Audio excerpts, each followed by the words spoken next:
We'll start that again. Good evening and welcome to our virtual Committee of Adjustment meeting. The agenda and the schedules for this evening's meeting have been posted on Dash on the city's website. If you don't have those documents and you'd like to follow along, please feel free to access them now. So we have 5 agenda items this evening, and I'd like to share with you the format I'll be using as we navigate through each application. I'll start by introducing an application, and I'll invite the applicant or their agent to add anything further. If you're the applicant or the agent and you have nothing further to add, then just simply say so. Next, I'll turn it over to the committee. I'll give the committee members an opportunity to ask questions of either the applicant or the agent, and then I'll open the public portion of the meeting. Now, during the public portion of the meeting, I'll invite you to raise your virtual hand in Zoom if you have any questions or if you wish to make any comments in respect of the application. Now, if you do have a question or you wish to make a comment, please don't expect an immediate response. It's during the public portion of the meeting we'll physically be recording your questions and comments. It's only after I close the public portion of the meeting will the questions and comments be addressed by the applicant, their agent, or staff. And then finally, I go back to the committee. I ask them to make a motion. We deliberate over the application and make an ultimate decision. And then I just rinse and I repeat. I'm going to be using the same format for every application this evening. Now, if you have a personal interest in any particular application and you'd like to receive written notice of tonight's decision, then please send an email with your name and address to our Secretary Treasurer, Lindsay Stamen. Her email address is lsthamann@cityofkingston.ca. Be sure to include your name, your address, and the file number of the application, very important. So that's about it. So I'll now call on our clerk, Ian, to confirm quorum. Ian? Good afternoon, Mr. Chair and members of the committee. I can confirm we do indeed have quorum. Currently absent is Somnath Sinha. Joining us from staff this evening, we have James Barr, Manager of Development Approvals, Ian Clendenning, Senior Planner, Elizabeth Fawcett, Committee Clerk, is our meeting host for this afternoon.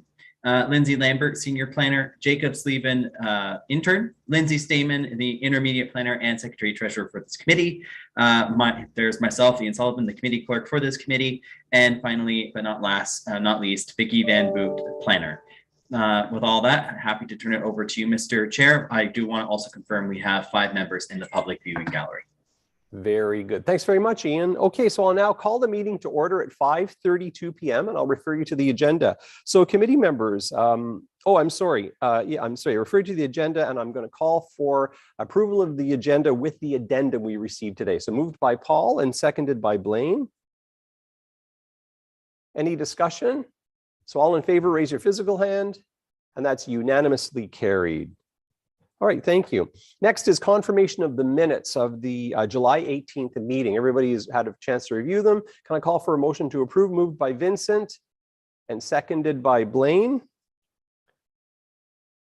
Any discussion? I do have one piece of discussion, one thing to bring up. On the last page of the minutes, when we got to the point of declaring the time and date of the next meeting, I announced that the date of the next meeting would be August the 22nd, but the minutes of the meeting are recording that I said it was August 15th, and I really didn't say that. So August 15th is the correct date. Of course, we're all here today. And August 22nd was the date I picked up off of the previous agenda. So it's not a big deal, but I just want the minutes to reflect what was actually said at the meeting. So are we okay just to have that notation or the amendment? So Vincent and Blaine, are you okay if we amend the motion to say as amended? Okay, we're good. Okay, so I'll call the vote then. Any other discussion on that? All right, so all in favor, raise your physical hand, and that's unanimously carried. Thank you. Are there any disclosures of pecuniary interest? Okay, Vincent?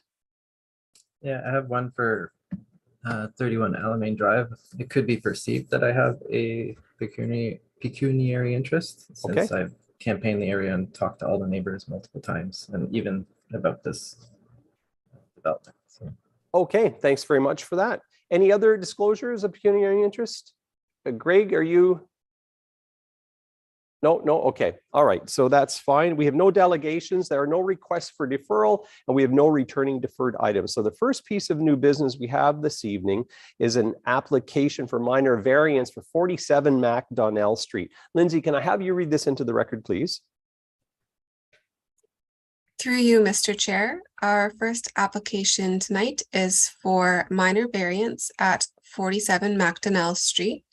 The file number associated with the application is D13-034-2022, and Lindsay Lambert will give a presentation on behalf of the city for this application. Great, thank you. Welcome, Lindsay. Good evening, Mr. Chair, members of the committee, and members of the public. My name is Lindsay Lambert, and I'm here this evening to present the Planning Services recommendation for a minor variance application for the property municipally known as 47 Mcdonald Street. The purpose and effect of the application is to obtain zoning relief from the minimum off-street parking requirement for a second residential unit that's proposed within the existing dwelling. And so the effect of the application would be to facilitate the building permit application that's been filed to create that second residential unit to proceed. Next slide, please. The property is located on the east side of Mcdonald Street, just up from Union Street in the Sunnyside neighborhood. The property contains an existing single unit dwelling with an attached garage. The subject property is designated residential in the official plan and is zoned A4 zone in zoning bylaw 8499 and UR9 zone in zoning bylaw 2022-062. The overall surrounding neighborhood is residential in character, generally comprised of single unit dwellings. Next slide, please. The application consists of proposed variances 1A and 1B, with 1A being the relief sought from zoning bylaw 8499 and 1B being the relief sought from proposed relief sought from zoning bylaw 2022-062. The provision is the same for both bylaws in that a minimum of one off-street parking space is required for a second residential unit. The applicant is proposing 0 off-street vehicular parking spaces for the second residential unit that they're proposing within the existing dwelling. Next slide, please. This slide just shows a recent photo that was taken of the property showing the existing dwelling and the attached garage. Next slide, please. This slide shows the site plan that was submitted with the application and illustrates the deficient depth of the existing driveway being unable to accommodate a parking space meeting the minimum length of 6 meters. The current driveway depth is denoted on the site plan to be approximately 4.7 meters. The required parking space for the existing single residential dwelling use is accommodated within the existing garage. Next slide, please. So section 3.311G of the official plan specifically contemplates relief in parking for a second residential unit, provided that the subject property meets all of the following locational criteria: that the lot is within walking distance of an express Kingston transit bus route, that the lot is within walking distance of commercial uses, and that the lot is within walking distance of parkland, open space, or community facilities. Within the OP, walking distance is defined generally as a distance no greater than 600 meters, and staff have reviewed the property with respect to these locational criteria and have concluded that it meets all 3. And our analysis is summarized within the staff report. Next slide, please. With respect to public notice and public consultation, a notice was mailed to approximately 50 property owners within 60 meters of the subject property. A notice was also posted at the subject property, and these notifications were provided at least 10 days prior to the meeting. A courtesy notice was also published in the local newspaper. Staff have received 2 queries from the public, just questioning the scope of the application. There appeared to be initially a misunderstanding that instead of removing the requirement of a parking space, that an additional parking space was being constructed on the subject property. So staff addressed those queries, have not received any formal correspondence with respect to the application. Next slide, please. So in summary, the requested variance is recommended for approval as it maintains the general intent and purpose of the official plan, zoning bylaw 8499 and zoning bylaw 2022-062. The proposal is desirable for the appropriate development or use of the land, and the requested variance is minor in nature. As there are no external construction alteration to the property resulting from the approval of the application, the recommended conditions are standard in nature and are enclosed as Exhibit A to the staff report. And this concludes my presentation this evening, and I'd be happy to address any questions. Thank you. Great. Thanks very much, Lindsay. At this point, I'd like to call on the applicant or their agent to identify yourself by name and address, please. I'm Laird from Frontenac Building Design, and I live at 1069 Sunnyside Road. I'm sorry, I just missed the first part. Could you speak a little louder and just repeat that? Sean Laird. Did you get that, Sean Laird? Not very well. No, it's very low.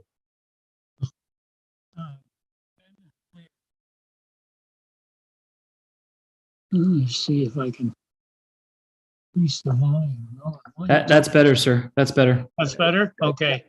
Yeah, my name is Fen Laird from Frontenac Build and Design, Okay, and your address, sir? 1069 Sunnyside Road. Okay.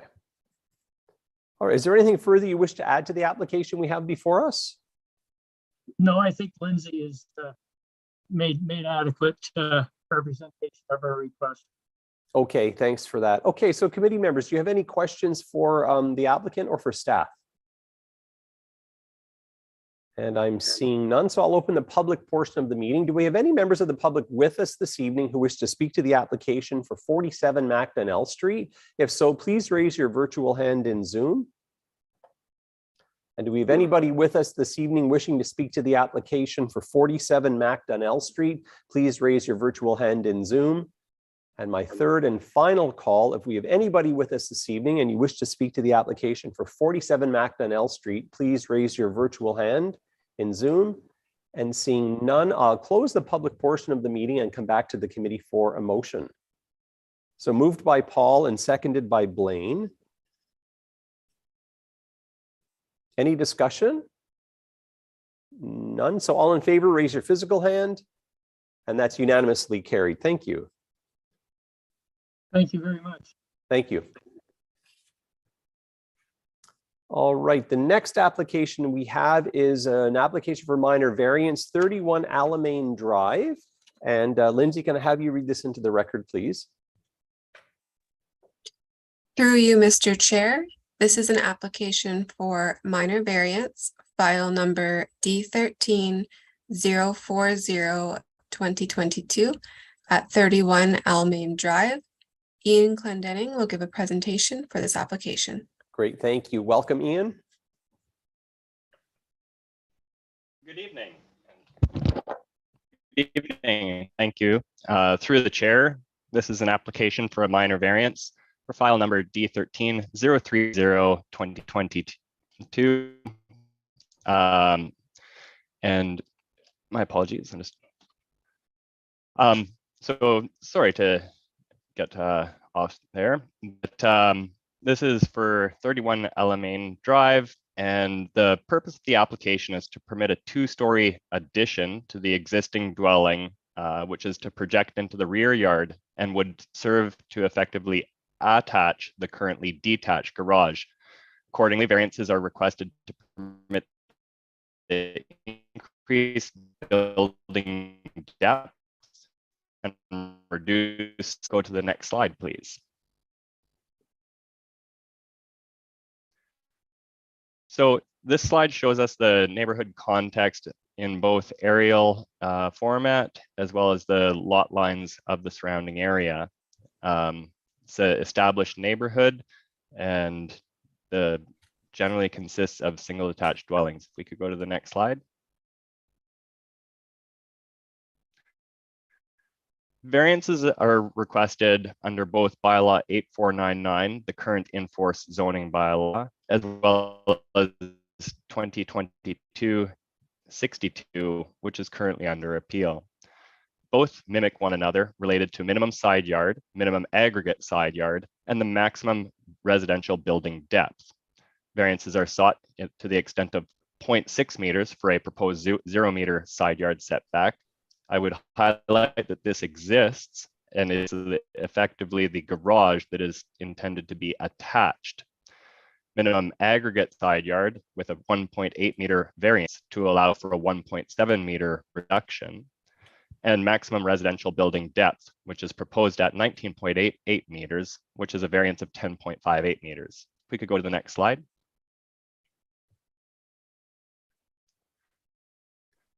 As was illustrated earlier in the lot fabric, the parcel here is a triangular parcel at roughly the corner of the 90-degree turn as Alamane Drive turns, and as such the lot widens out in the rear. The addition projects to the rear of the property and attaches the garage as illustrated below. Next slide, please. I've shown here elevations that are contained in the dash submission. If we could go to the next slide. This slide illustrates conceptual imagery, which is 3D mock-up prepared by the applicant, illustrating the proposed addition that's being shown in the context of the existing conditions through an image courtesy of Google Street View. See also the addition to the front, which is as of right, but is just a allowing for a second story addition there. If we could go to the next slide, please. I can confirm that the sign was posted on the property. Notice was mailed to 53 property owners, totaling 33 properties, and an ad was placed in the WIG Standard. The city did receive 3 comments, including 1 response letter from the applicant at the time of this presentation. Next slide. In light of all the above, staff's recommendation that the minor variances maintain the general intent and purpose of both the zoning bylaw and a City of Kingston official plan. A note here that it should not read 3274, but rather 8499. The proposal is desirable and appropriate development of the land, building, or structure, and the requested variances are minor in nature.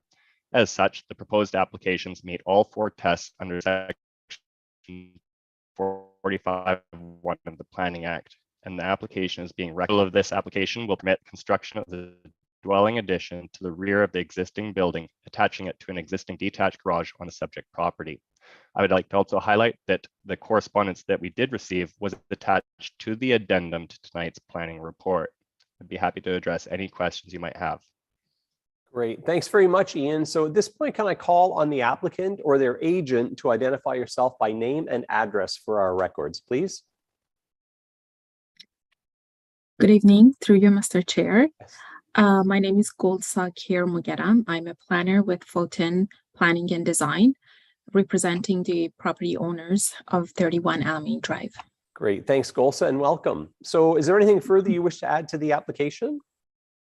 No, the presentation was really informative and clear. Thank you. Good. Okay, so committee members, do you have any questions for the agent or for staff? So Paul, I see your hand.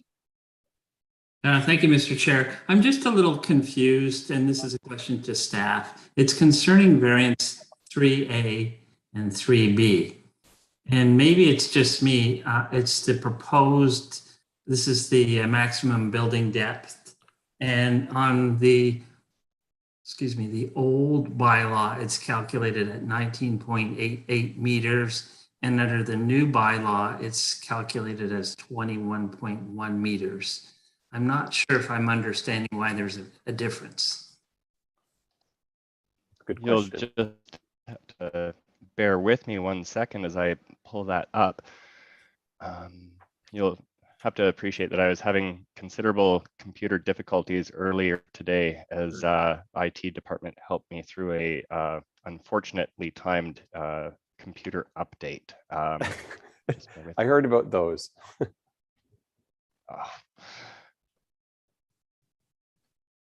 But what I can tell you is, at essence, the setback is dictated by the average of the abutting building setbacks. And with regrets, I'm just unable to open the planning report about the distinction between the 8499 and the 2022-62. Perhaps if I could just kindly ask James if he has insight into that. Thanks, and through you, Chair. I was just pulling that information up as well. Both bylaws are different in how they measure average building depth. Okay. For the 8499 bylaw, it applies from the front wall of the building. However, for the Kingston zoning bylaw, the reason it's different, the reason it's larger is it applies from the front yard setback. That's determined by the building. So because the front wall of this building isn't changing, it's not coming closer towards the street. The benefit of the old bylaw where it started from the front wall of the building does not apply here. So the reason it's a couple meters longer is because that front yard setback is different between the two bylaws. So the reason the Kingston zoning bylaw one is bigger is because it doesn't apply to the front of the building. It's actually a couple meters in front. So that's why it's not 19, it's 22. Okay, fair enough. Thank you. Appreciate it. Thanks for that, James. And Blaine, I see your hand up. Yeah, just a quick question, because in one of the letters of objection, it said that the documents weren't available for view on City Dash. Did anybody confirm, or can anybody confirm that or not? Thanks, and through you, Chair. I have confirmed by looking at our Dash records that the information has been available since the end of June. So it's been publicly available. So thank you, through the Chair. Thank you. Okay, thank you. Any other questions from committee members? None. Okay. Paul, you had another question? Yes. Yeah, if I may, I was reading the addendums that came out earlier today. Yes. I think the homeowner there was a concern that the change to the building would accommodate a second residential unit, and I think the homeowner sort of confirmed that it was for their purposes and not for, if you will, renting out to students, which seemed to be the concern. So I just wanted to make sure if I read that properly. Oops. Thanks, and through you, Chair, I'll pass this off to Golsa as well for additional information from the client perspective, but all the drawings that we've reviewed to date for this site have not indicated a second residential unit. It's not shown anywhere, nor have the zone regulations that we've reviewed this against included a second residential unit. It doesn't mean that this site is precluded from having one in the future with the zone provisions that would allow it, but it would have to be zone compliant. So I'll ask Golsa if she has any additional information to add in that way. Yeah, Golsa. Through you, Mr. Chair. Yeah, I can confirm that through our discussions with the property owners, the intent of this building addition is to provide additional space for the main occupants of the building, who are going to be the owners of the property and is going to be a single family, and they're going to use it as a single family residence, and at no point is going to be used by students or as a second residential unit. Yeah, I can confirm that. Okay, thanks for that. Any other questions? So I'm seeing none. So at this point, I'll open the public portion of the meeting. So do we have any members of the public with us this evening who wish to speak to the application for 31 Alamane Drive? Please raise your virtual hand in Zoom, and I do see some in here. So Sue McIver, I'll recognize you first. Please, you'll state your name and your address for the record. Your mic is muted, Sue. Oh, there we go. Better. Thank you so much for the opportunity. I live at 33 Alamane, so I am the neighbor next door. And I just want to say that I am fully in support of this. We have studied the plan and feel like it is very much, for one, in keeping with the neighborhood, which is important to us. They are people who are going to look after the home. The home is looking kind of tired right now, so we're pleased about that. We're relieved it's not set up at all as a rental, as previously stated. And also as neighboring on the fence line, it's not going to be a hindrance to our enjoyment of our backyard. They're very committed to that. And then if I could say just on a personal note, we're very excited to have neighbors who are committed to community and neighborhood. So thank you. Great. Thanks a lot for that, Sue. Okay, so I recognize Jacob Resor. There we go. And I'll have you state your name and address, please. Hi, this is Jacob Reese's mum, actually, Nina Flavel, and we are at 157 Westdale. So our long southern sort of backyard fence is we share that with Sue next door. Okay. To the applicant. Okay, and you wish to speak to this application? Yeah, we just to second everything Sue said. We're excited to have new neighbors, but just one question. There is a really lovely kind of wooded area between 31 and 33. It's not just like, you know, a few trees. It's actually a really quite an important green space in our neighborhood. Foxes, rabbits, like a lot of birds live in there. I didn't have a chance to speak to the applicants when they were going around saying hi to people, and I just wanted to perhaps, if I can, get some kind of assurance that that green space won't be touched. Obviously, it's on their land; they can do what they want with it. But it's more of a just a comment that is a really important green space, not only for the animals, but also it provides a natural screen for the houses around that area. So if someone could possibly just assure me that that will be left alone, that would put my mind at rest. Thanks. Okay, thanks a lot, Nina. All right, and the chair recognizes Bridget Carrier, and we'll have you state your name and address for the record, please.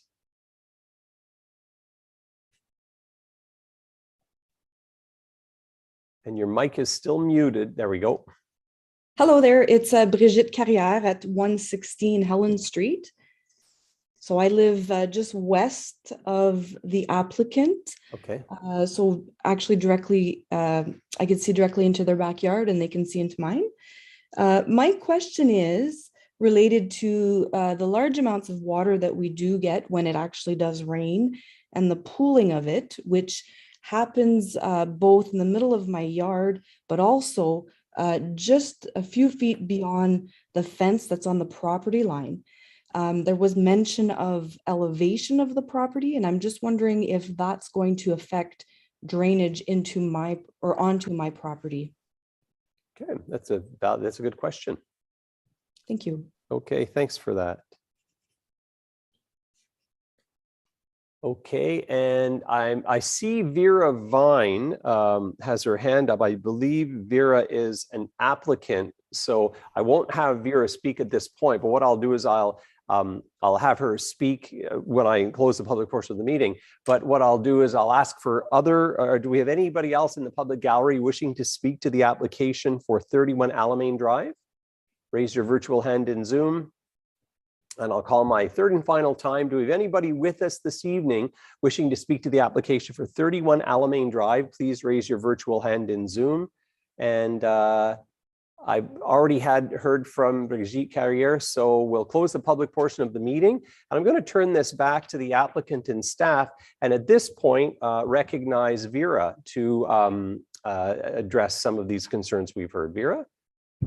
Hi, yes, thank you to everyone and Ian and Golsa for presenting this information, and to our future neighbors for your questions and concerns.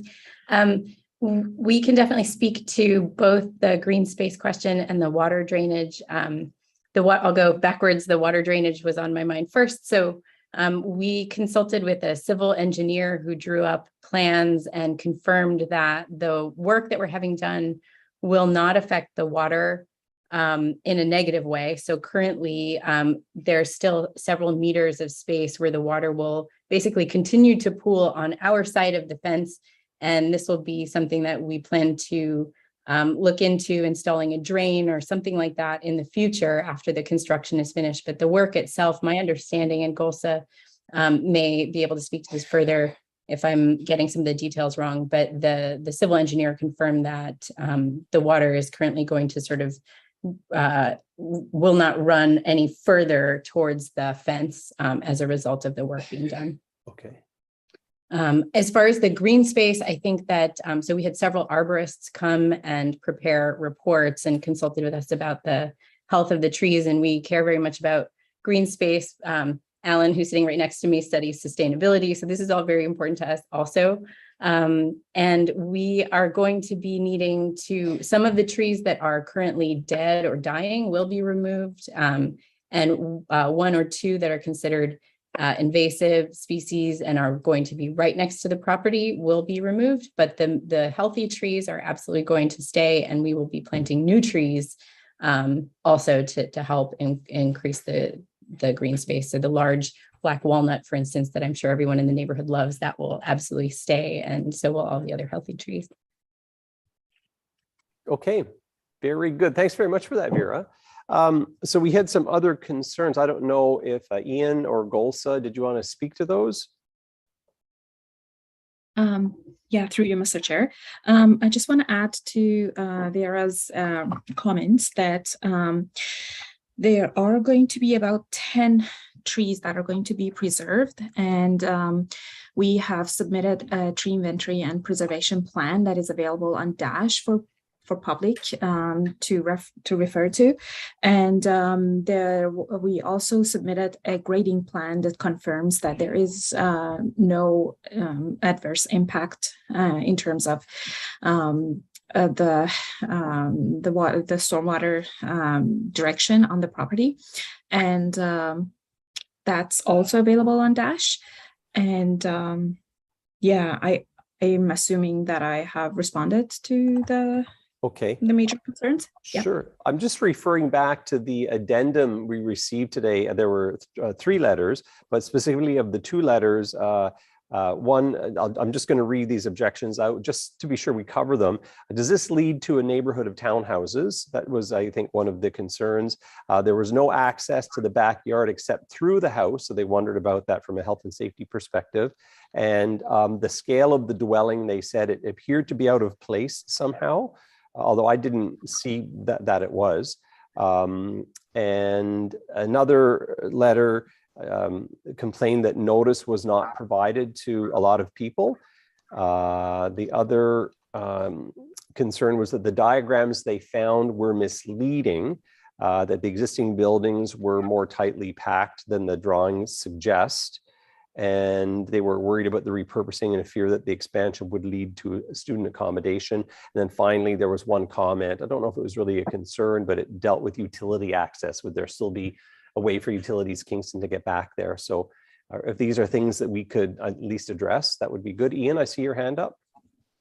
Yes, thank you. Through the chair, I just wanted to highlight and follow up on reference to the drainage plan and confirm that city staff have reviewed the drainage plan and are satisfied with its findings.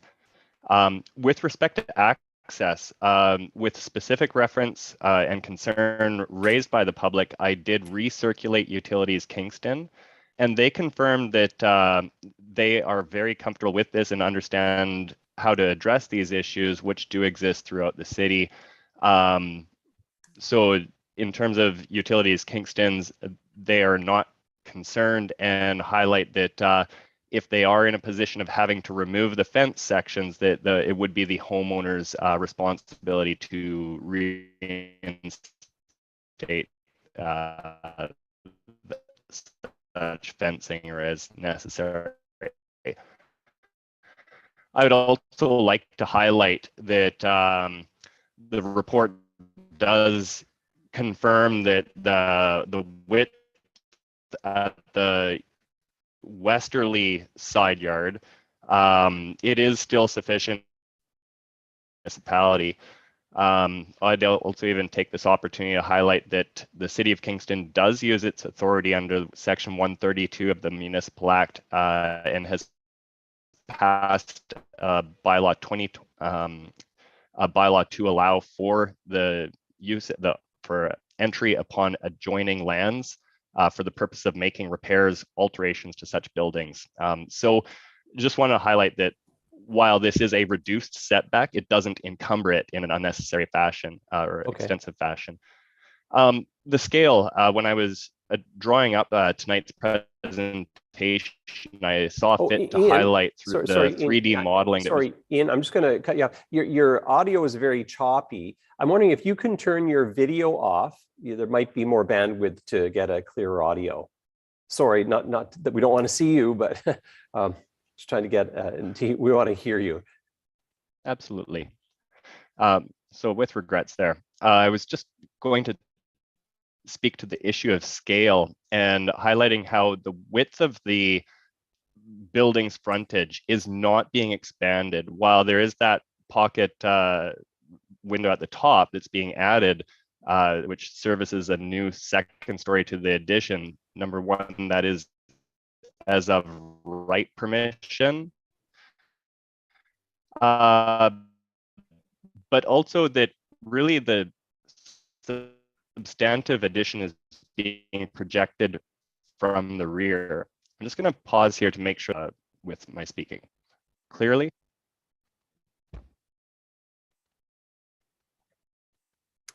Sorry, am I through the chair? Am I being heard? Yep, I can hear you. Yeah. My apologies. I just wanted to make sure.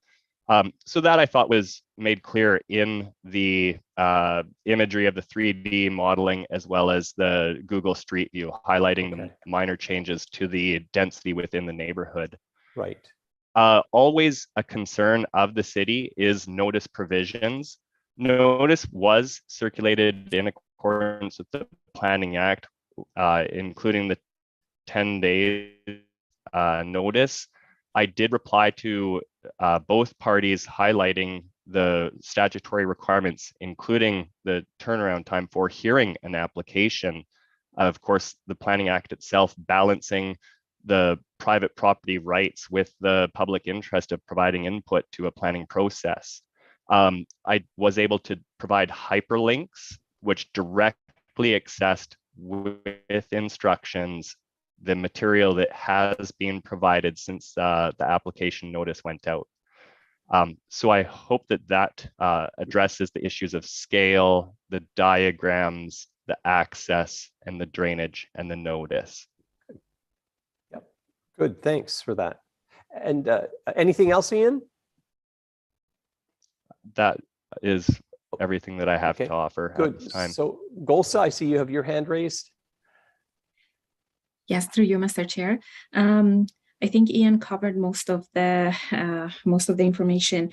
All I wanted to add is that the variance for interior side yard is requested mainly for the south side yard, which is an existing setback of the existing garage on the property, and but because it is going to be attached to the main building, it will be considered as part of the main building. So we are requesting relief for that. But the north side yard, which is going to be where access to the back of the property is going to be provided through, is going to be 1.7 meters, which is beyond the required 0.6 meter side yard setback, and it provides easy access to the rear of the property, and both for utilities access and for access to the back of the property. And I also wanted to confirm that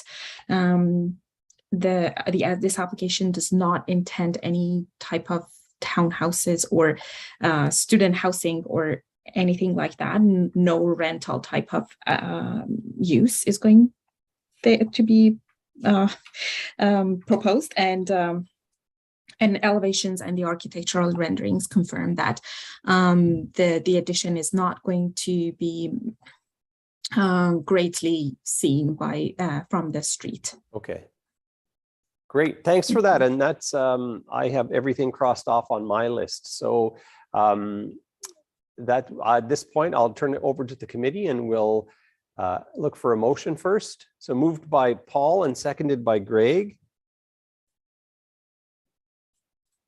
Any discussion? I think through their correspondence and their words here in this hearing that the owners have obviously quelled all the concerns put forth by anybody. Thank you. Yep, thank you. Any other comments? Okay, so I'll call for the vote. All in favor, raise your physical hand. And that is unanimously carried. Thanks very much. All right, our next application is number 8C, which is for 60 Fergus Street. Lindsay, can I have you read this into the record, please? Through you, Mr. Chair. 8C is an application for minor variance at 60 Fergus Street. The file number is D13035-2022, and Jacob Slevin will give the presentation for this application. Great, thank you. Welcome, Jacob. Thank you very much. And through you, Mr. Chair, this is an application for a minor variance at the property municipally known as 60 Fergus Street. The purpose and effect of this application is to remove the existing enclosed porch structure and replace it with a four-season enclosed sunroom. Zoning relief from the required front yard setback is requested in order to permit the construction of this new sunroom. Next slide, please. So the property is located on the west side of Fergus Street, about 1 block to the north of the Kingston Memorial Center and in the neighborhood of Kings Court, which is established as a neighborhood primarily of residential uses and single-family dwellings. The property is designated as residential in the official plan and is zoned A5 under zoning bylaw 8499. Under the new zoning bylaw 2022-62, the property will be zoned as urban residential zone 13 or UR13 for short. Next slide, please. The proposal to build the new sunroom requires minor variances from the front yard setback requirements under both the current zoning bylaw 8499 as well as the new zoning bylaw 2022-62. Zoning bylaw 8499 requires a 7.5 meter setback, while the applicant has proposed a setback of 0.9 meters. Therefore, a variance of 6.6 meters is required. Under the new zoning bylaw 2022-62, the required setback is reduced to 4.5 meters and a variance of 3.6 meters is therefore required. A relevant fact I would just like to highlight is that to permit the construction of the existing enclosed porch on the property, a minor variance to reduce the front yard setback from 7.5 meters to 0.9 meters was requested in 2002 and approved by the Committee of Adjustment. This current minor variance does not propose to encroach any further into the front yard setback than the original existing enclosed porch. The current variance is only required because the proposed new sunroom is wider than the original enclosed porch, and the previous minor variance was limited to the dimensions of that original porch. So a new variance is required. Next slide, please. So the subject property is developed as a single family dwelling with a detached garage shown on the site plan here. The location of the new proposed sunroom is highlighted in yellow, and the applicant's site plan also indicates the size and location of the new sunroom relative to the existing enclosed porch. The only difference in the dimensions between these two is that the new sunroom is proposed to be 0.9 meters wider than the existing porch, but not actually any closer to the front lot line. The site plan also indicates a municipal honey locust tree, which is just below the applicant's property line, below the area of work. As this municipal tree is in close proximity to the area of construction, the applicant has obtained a tree preservation plan to ensure that the construction can occur without causing any damage to the honey locust tree. And as a condition of approval for this variance, the applicant will be required to obtain a tree permit to ensure that the terms of this preservation plan are legally binding. Next slide, please. So the image on the right shows the elevations of the new sunroom, and the image on the left shows the neighborhood context for Fergus Street. So the proposal is in accordance with the general intent and purpose of the official plan, as well as both zoning bylaws 8499 and 2022-62. As the purpose of the front yard setback requirement in 8499 and 2022-62 is to maintain a cohesive streetscape, I've included the neighborhood context map on this slide to demonstrate that the proposed sunroom would not disrupt the existing pattern of land use on Fergus Street. Many of houses on Fergus Street predate zoning bylaw 8499 and are therefore legal non-complying buildings that often do not comply with the required front yard setback of 7.5 meters, meaning that the new proposed sunroom would not appear to be abnormally close to the front lot line, as many buildings on the street are already encroaching into the 7.5 meter required setback.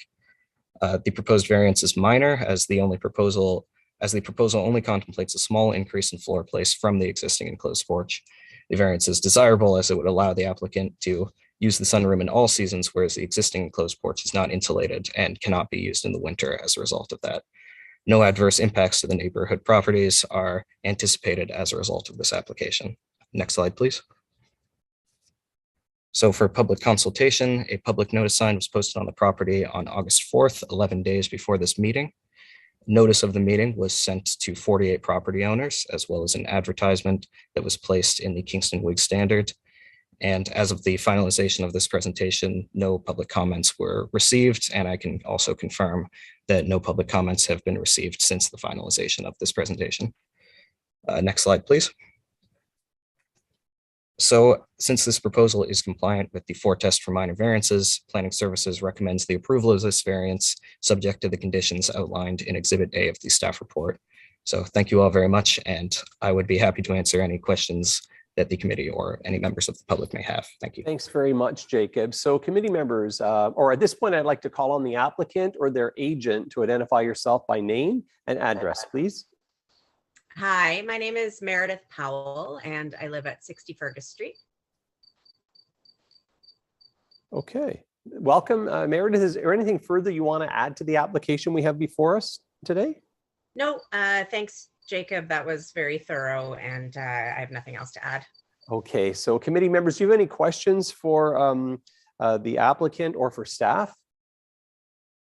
I see none, so I'll now open the public portion of the meeting. Do we have any members of the public with us this evening wishing to speak to the application for 60 Fergus Street? Please raise your virtual hand in Zoom.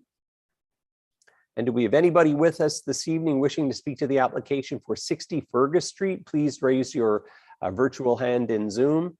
And my third and final call, is anybody with us this evening wishing to speak to the application for 60 Fergus Street? Please raise your virtual hand in Zoom. And seeing none, I'll close the public portion of the meeting and come back to the committee for a motion. So moved by Vincent and seconded by Blaine. Any discussion? So all in favor, raise your physical hand, and that's unanimously carried. All right, thanks very much. The next application we have is number 8D, which is an application for minor variance. Lindsay, can I have you read this into the record, please? Through you, Mr. Chair, this is an application for minor variance at 1032 and 1066 King Street West, file number D13036-2022. Nikki Van Butt will give the presentation for this application. Great, thanks, and welcome, Nikki. Hello, good evening, Mr. Chair, members of the committee, staff, and members of the public. Are you able to hear me okay? Yes, very well, thank you. Let's check. Thank you.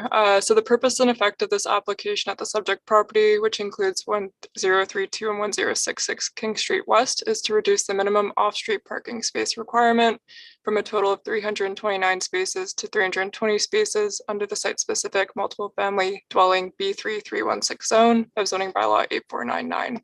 Next slide, please. For your context, the subject property is located on the south side of King Street West, west of Country Club Drive and east of Trailhead Place, and is occupied by an existing 12-story, 100-unit apartment building known as 1066 King Street West, and a 125-unit, 16-story apartment building known as 1032 King Street West. So the approximate 4.55 acre parcel of land has 180 meters of frontage onto King Street West and is surrounded by residential uses to the north and east, as well as Lake Ontario to the south and west. The subject site is designated as residential, an EPA in the City of Kingston official plan, and is zoned to site-specific multiple family dwelling B3316 zone under zoning bylaw 8499. Next slide, please. So the applicant is requesting to reduce the minimum off-street parking space requirement from a total of 329 spaces, which contains 220 underground and 109 surface spaces, to a revised total of 320 spaces, which includes 220 underground and 100 surface spaces. It is worth noting that the minor variance request is required under the current zoning bylaw 8499, as the subject property is not subject to the new citywide comprehensive Kingston zoning bylaw 2022-62. So the proposal meets the general intent and purpose of the official plan as it provides for an adequate supply of parking that supports the existing permitted uses. And section 4.6.47 of the official plan encourages a balance between providing sufficient spaces and not oversupplying parking. So effectively, this proposal meets that parking reduction and supports the objectives of the policy. Next slide, please. This is a site plan for the subject properties located at 1032 and 1066 King Street West. If I can bring your attention to the yellow highlight at the middle left of this plan, this represents the existing surface parking spaces being rented by the owner, Homestead Land Holdings, from Transport Canada. So based off a review of the planning justification report, it is understood that the owner is seeking a variance to reduce the minimum required parking supply due to a decreased demand from the tenants, which is also reflective of the trends found within the city under the comprehensive new zoning bylaw, which does reduce the parking requirements to minimums and maximums. So it's anticipated that there will be no negative impact on the reduction of 9 surface parking stalls on the leased property based on the type of existing use and scale of existing development. So next slide, please. With respect to public consultation, signs were posted on the subject site 10 days in advance of the meeting. Notices were sent by mail to a total of 8 properties within 60 meters of the subject property, and an ad was placed in the Kingston Wake Standard. To date, no formal public comments have been received with respect to the application on the subject properties. Next slide, please. And with respect to our recommendation, the requested variance maintains the general intent and purpose of the official plan and the zoning bylaw. The proposal is desirable for the appropriate development or use of land, and as such, the proposed application meets all 4 tests under the Planning Act. Approval of this application will allow the reduction of minimum off-street parking space requirements, effectively recognizing the existing on-site demand of tenants who frequent the site, and the reduction of overall need to rent surface parking spaces from the adjacent property owned by Transport Canada. So the Planning Department recommends approval of this application subject to the conditions found in Exhibit A. And I thank you very much for your time this evening, and that does conclude my presentation. I look forward to addressing any questions and or comments that may arise during the discussion period. Great, thanks, Nikki. So at this point, can I call on the applicant or their agent to identify yourself by name and address, please? Thanks through you, Mr. Chair. Jack Mangan on behalf of Homestead Land Holdings located at 80 Johnson Street. Nothing further to add on my end. Okay, thanks very much. Okay, so committee members, do you have any questions for the applicant or for staff?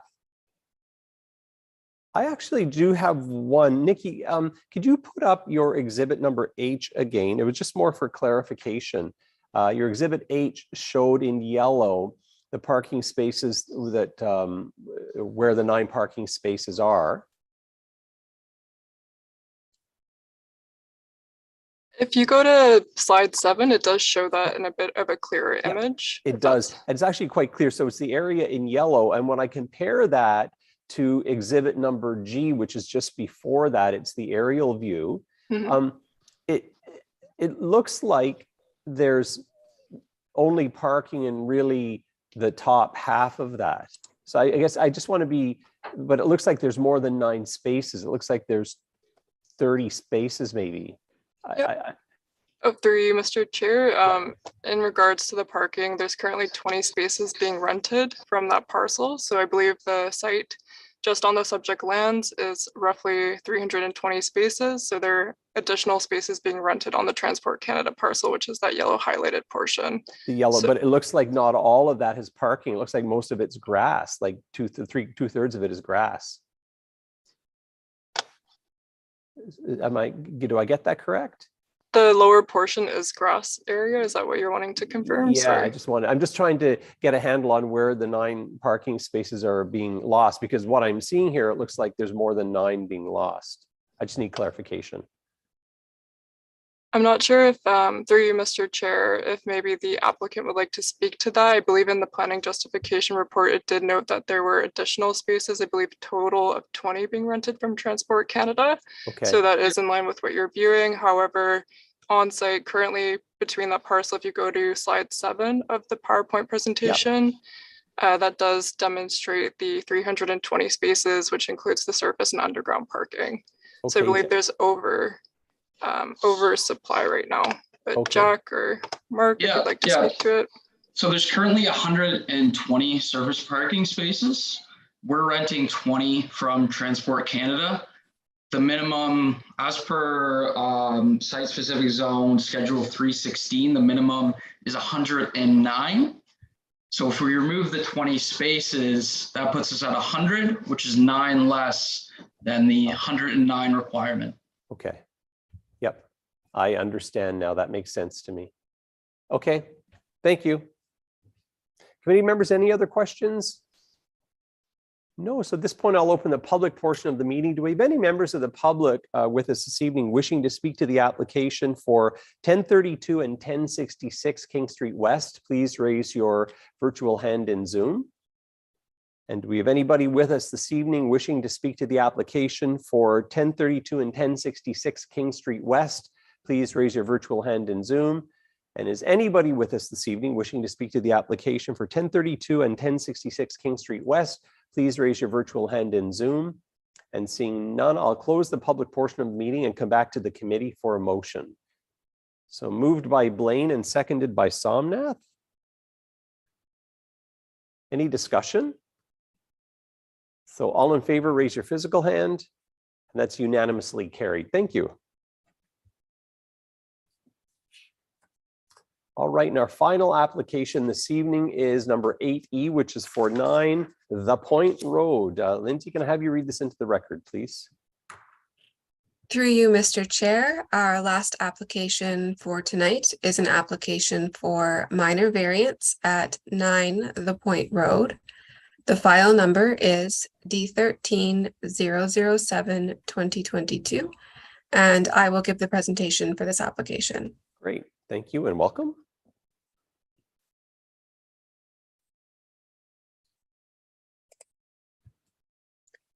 All right, good evening, everyone. The purpose of this application is to increase the maximum height for an accessory building in order to build a new detached garage on the property. Next slide, please. This slide shows the key map and the neighborhood context map for reference. The subject property is located on Cartwright Point at number 9. There is an existing single-family home on the property, as well as a significant amount of mature tree coverage. Next slide, please. So bylaw 3274 has a maximum height of 5 meters for a detached accessory building in this zone. The applicant has proposed a height of 6.3 meters to accommodate loft storage space as well as solar panels on the roof. Next slide, please. So this slide shows the location of the proposed garage in orange. The proposed garage is approximately 16 meters from the Point Road, as well as 14 meters from the closest point on the side lot line. It will be accessed from the existing driveway, and the tent garage structures that are shown in front of the proposed garage on this plan will have to be removed as a condition of this variance. Next slide, please. So this slide is showing the ground floor plan as well as the elevations of the garage. It's proposed to be 1.5 stories tall, and as we noted, it measures 6.3 meters to the peak of the roof. Next slide, please. So a sign was posted, notice was mailed, and a courtesy ad appeared in the WIG standard. No public comments have been received for this application. Next slide, please.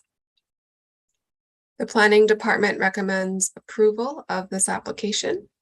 That concludes my presentation, and I leave this in your hands, Mr. Chair. Great, thanks very much, Lindsay. Okay, so at this point, can I call on the applicant or their agent to identify yourself by name and address for the record, please? Hello, it's Francois and Lisa Bichard. Hello, and is there anything further you want to add to the application? Hold on a second, let me just see if I can get rid of my background here, so you can see both of us. There's nothing more to add to the application. Thank you very much. Okay, thanks and welcome. All right, so committee members, do you have any questions for Lisa or Francois? No. So at this point, I'll open the public portion of the meeting. And is there anybody with us this evening wishing to speak to the application for 9 The Point Road? Please raise your virtual hand in Zoom. And I don't see anybody actually in the gallery anymore, but I'll make a second call. Do we have any panelists with us this evening wishing to speak to the application for 9 The Point Road? Please raise your virtual hand in Zoom. And I see none, so I'll close the public portion of the meeting and come back to the committee for a motion. So moved by Greg and seconded by Vincent. All right, any discussion? So all in favor, raise your physical hand, and that is unanimously carried. That's it. Thank you. Thank you very much. Thanks.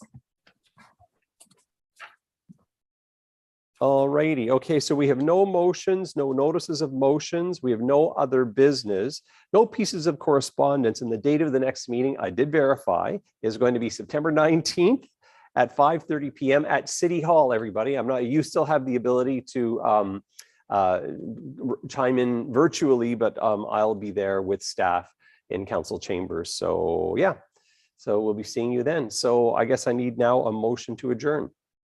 So moved by Blaine and seconded by Greg. All in favor, raise your physical hand. Unanimously carried. So meeting adjourned at 6:30 p.m. 1 hour on the nose. See you next month, everybody.